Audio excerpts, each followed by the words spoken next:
teguka kidogo ulimi, akasema AIPCA kukakuwa na protest sababu hii ni AIPCK kana hii diere ya original. Kana tigwa mwaje lile. So kama utaki kuingia kwa shida wa mradha unasema the original.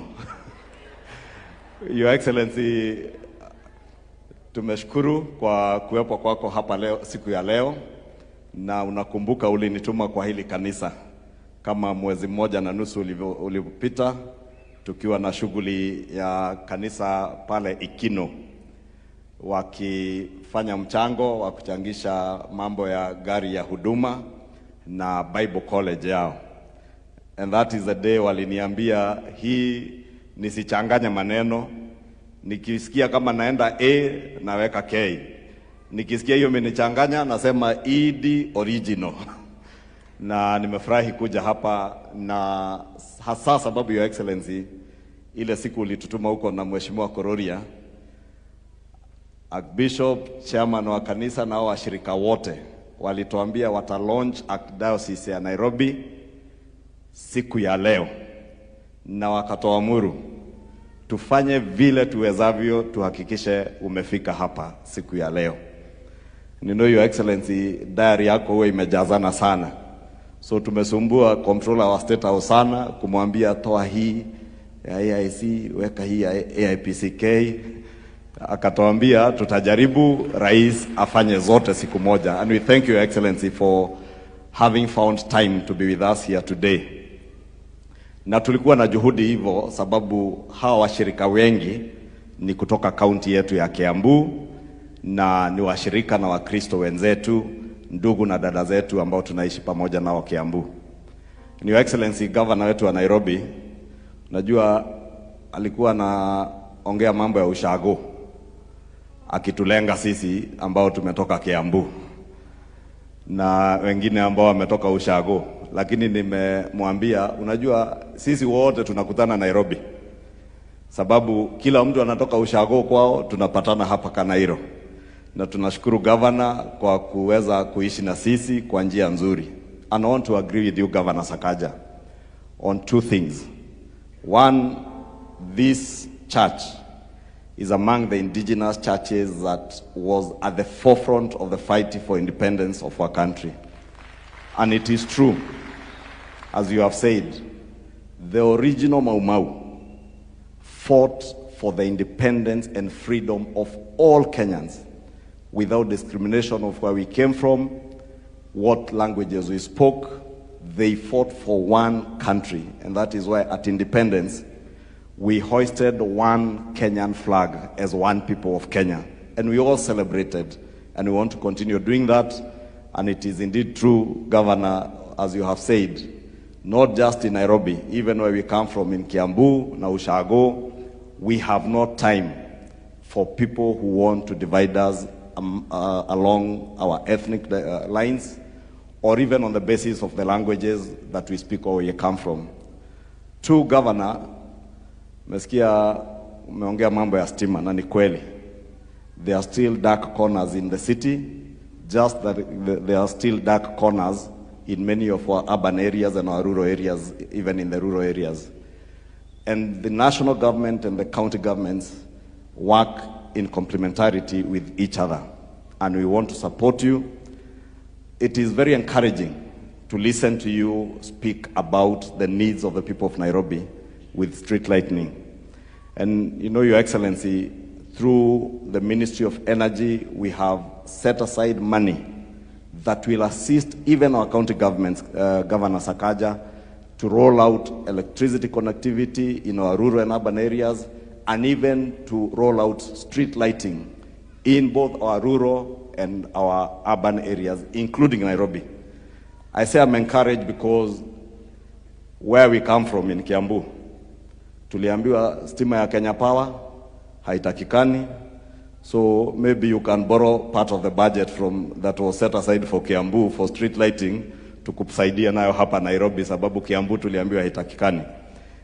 Tunaweka solar lighting na serikali ya county ya Kiambu. Two, Your Excellency, we gather here today at a time that many of us, and I say this because we have many people from Kiambu County here, we are sad because our county has become a subject of discussion on national television, in many public fora, on matters touching on healthcare. We have seen reports, Your Excellency, in the last few weeks that over 100 plus children have died in our county, and mothers as they gave birth. And Your Excellency, it is not because we do not have facilities. It is because our doctors have been forced to down their tools because the county government of Kiambu has refused to engage them. I thank Governor Sakaja because when doctors in Nairobi downed their tools, he humbled himself and put life ahead of politics and negotiated with his doctors, and they got back to work. Your Excellency, we stand here today as leaders from Kiambu to tell you we are ashamed, very ashamed, that we can be doing politics with the lives of young, newborn children and expectant mothers. Your Excellency, you know, and I have said this before, and you told us in Limuru, anybody who is registered under SHA or under the Social Health Authority, and any public or private hospital that is enlisted under SHA, for level 1 to level 3 hospitals, since SHA is paying all their bills to both our private and public hospitals, nobody should be charging patients when they attend hospitals.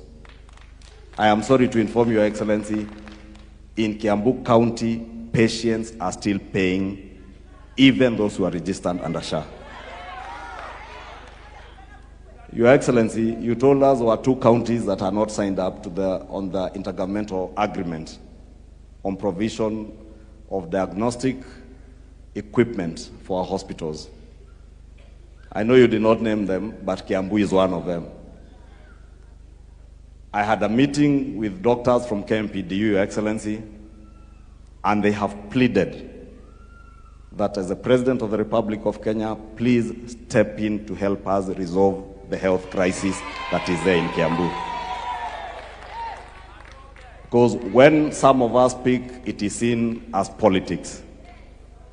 And we have said even in church where we were, Your Excellency, we do not want to do politics with the lives of our people. And we want to plead with all the leadership in Kiambu County to put life ahead of politics, to put life ahead of our egos. Because if we do that, we will be safeguarding the lives of not just those mothers and children, but doing what God has purposed to do as leaders. Kwa hivyo, Your Excellency, mimi sitaki kusema mengi mahali tumekuwa, sababu hatukusoma hapa sisi.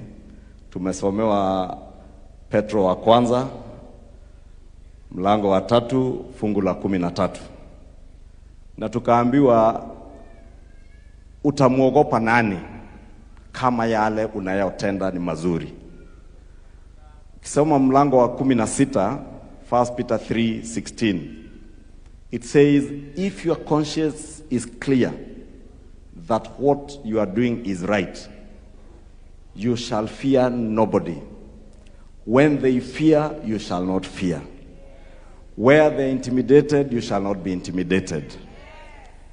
And for the naysayers, or those who speak evil of you as you do good, God at the appropriate time will shame them in Jesus' name.